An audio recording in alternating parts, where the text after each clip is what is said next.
There is a specific kind of silence that falls when your life breaks apart. It is not peaceful. It is heavy. It presses against your chest and makes it hard to breathe. Arthur knew this silence well.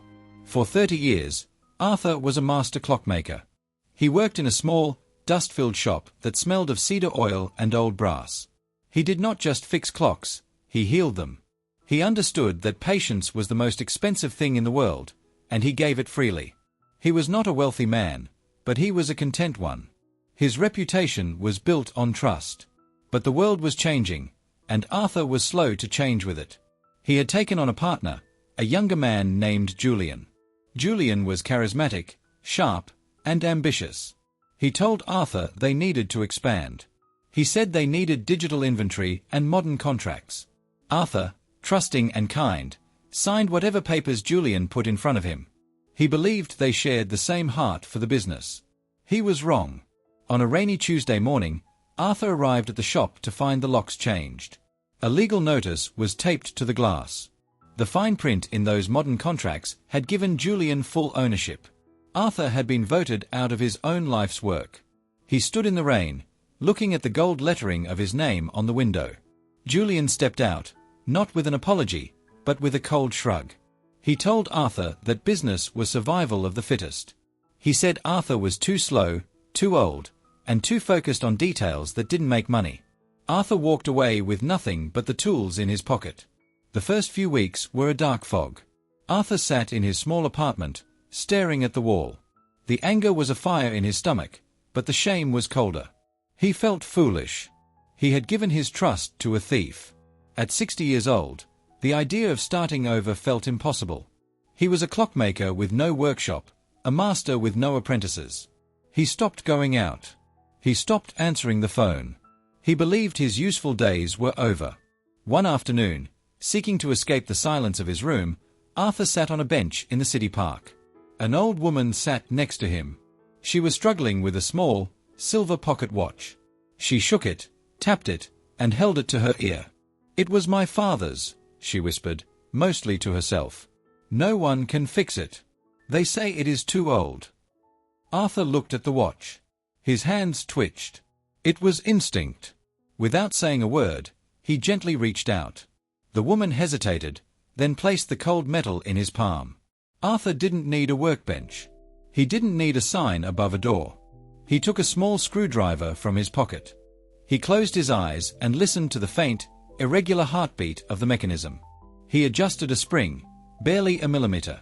He cleaned a gear with the corner of his handkerchief. Minutes passed. The park was noisy, but Arthur was in a world of perfect focus. He handed the watch back. It was ticking. A strong, steady, rhythmic sound. The woman began to cry. She tried to pay him, but he refused. "It just needed patience," he said. That moment unlocked something in Arthur. He realized that Julian had stolen the building, the inventory, and the brand. But he had not stolen the skill. He had not stolen the magic in Arthur's hands. Arthur did not try to open a new shop. He did not try to fight Julian in court. He simply started fixing things. He set up a small table in his garage. He fixed a neighbor's toaster. He repaired a child's mechanical toy. He restored an antique music box that had been silent for decades. He charged fair prices. He worked with the same slow, deliberate perfection he always had. He didn't advertise. He didn't need to. In a world of fast, cheap, disposable things, quality whispers louder than shouting. People started coming to the garage. Then, people from the next town. A wealthy collector brought a rare 17th century clock that no one in the country could repair. Arthur fixed it in a week.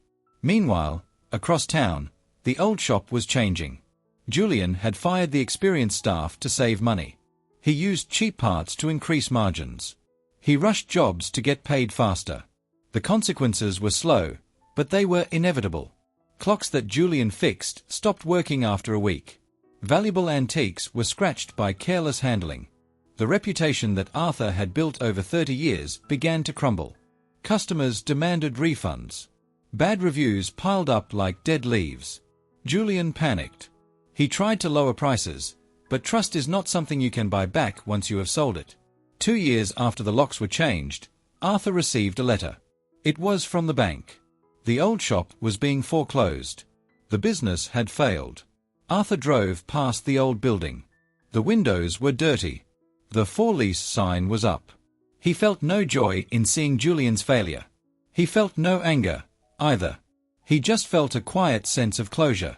The building was just bricks and glass.